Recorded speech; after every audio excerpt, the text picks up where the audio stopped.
Hello बच्चों, let's read the question. इस question में हमें दो कॉलम्स दिए गए हैं एंड उनको मैच करने के लिए बोला गया है। सो कॉलम 1 में हमें कुछ सेल ऑर्गेनेलिज दिए हुए हैं एंड कॉलम 2, यहाँ पे कॉलम 2 होगा। So this will be the functions. तो इस क्वेश्चन के लिए हम कह सकते हैं कि हमारा की concept will be cell organelles. तो सेल ऑर्गेनेलिज को जानने से पहले हम लोग जानते हैं व्हाट इज सेल। तो सेल को हम लोग डिफाइन कर सकते हैं as the basic building block of all living organism. मतलब जितने भी लिविंग ऑर्गेनिज्म है सब में हमें सेल मिलेगा।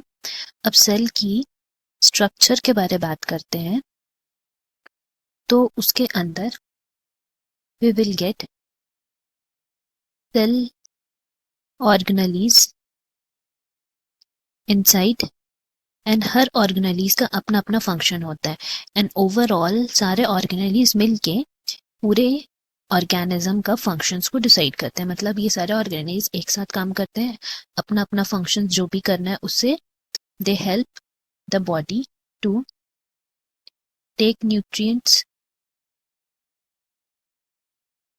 उनको कन्वर्ट करना इनटू एनर्जी और फिर सारा मेटाबॉलिक एक्टिविटीज परफॉर्म करना, इधर वो वॉकिंग हो, ईटिंग हो, रनिंग हो या डे टू डे लाइफ सारे एक्टिविटीज को।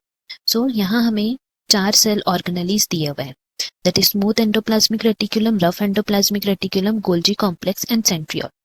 तो सबसे पहले हम लोग बात करते हैं एंडोप्लाज्मिक रेटिकुलम के बारे। तो ये एक सेल ऑर्गेनेली है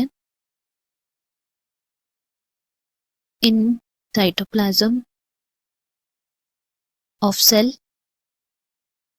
और ये दो तरह का होता है। दैट इज पहला है स्मूथ एंडोप्लाज्मिक रेटिकुलम SER या फिर रफ एंडोप्लाज्मिक रेटिकुलम। इन दोनों में डिफरेंसेस यही है कि जो रफ एंडोप्लाज्मिक रेटिकुलम है वो वहां पे there are ribosomes present in their surface, उनके सरफेस में राइबोसोम प्रेजेंट रहता है जिस वजह से इनको रफ एंडोप्लाज्मिक रेटिकुलम बोलते हैं।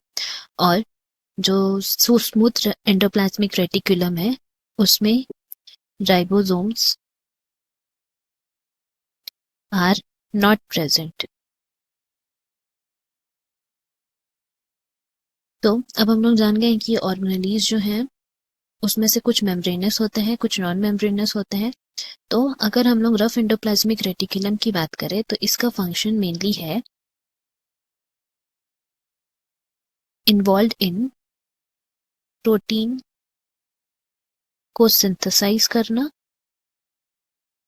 एंड देन उसे सिक्रीट करना। वेरएज अगर हम लोग स्मूथ एंडोप्लाज्मिक रेटिकुलम की बात करेंगे तो उसका फंक्शन है synthesis of lipid. Smooth endoplasmic reticulum में लिपिड का सिंथेसिस होता है और रफ एंडोप्लाज्मिक रेटिकुलम में प्रोटीन का सिंथेसिस होता है बिकॉज वहां पे राइबोसोम्स प्रेजेंट है इसीलिए। तो ये इन दोनों का फंक्शन हो गया। नाउ नेक्स्ट हम लोग बात करते हैं गोल्जी अपैरेटस के बारे में।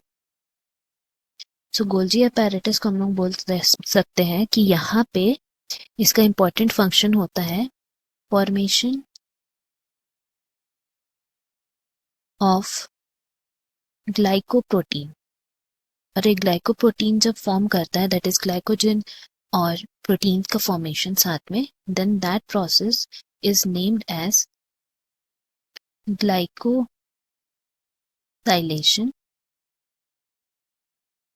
या फिर ये एक और चीज फॉर्म करता है दैट इज ग्लाइकोलिपिड।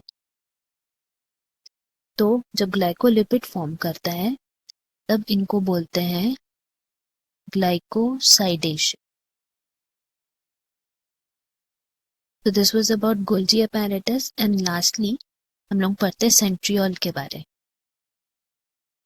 तो ये सेंट्रियोल भी सेल में प्रेजेंट रहता है साइटोप्लाज्म में एंड बेसिकली ये सेंट्रियोल जो है इसका प्लूरल फॉर्म को हम लोग बोलते हैं सेंट्रोजोम। जब दो सेंट्रियोल मिक्स हो जाता है साथ में रहता है तो उसको सेंट्रोजोम बोलते हैं एंड सेंट्रियोल हम लोग एक सिंगल स्ट्रक्चर के लिए बोलते हैं।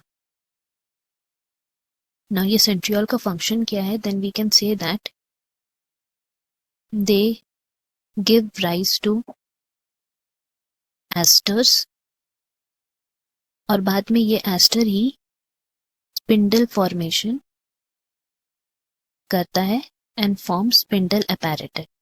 अब ये स्पिंडल अपैरेटस हमें कहाँ मिलता है, then we can say that ये spindle apparatus are used during cell division. Cell division में हम लोग को याद होगा कि जब भी कोई एक सेल है वो डिवाइड करता है देन यहाँ पे हमें क्रोमोसोम्स मिलते हैं, इस तरह से लाइंड अप रहते हैं इक्वेटर में। तो वहां से उनके टॉप पे दोनों साइड पे बॉटम और डाउनवर्ड्स दोनों साइड नीचे से और ऊपर दोनों तरफ से स्पिंडल्स का फॉर्मेशन होता है जो उनको साथ में एक लाइन में प्रेजेंट करके रखता है। तो ये जो लाइन में प्रेजेंट रहता है these are because of the spindle.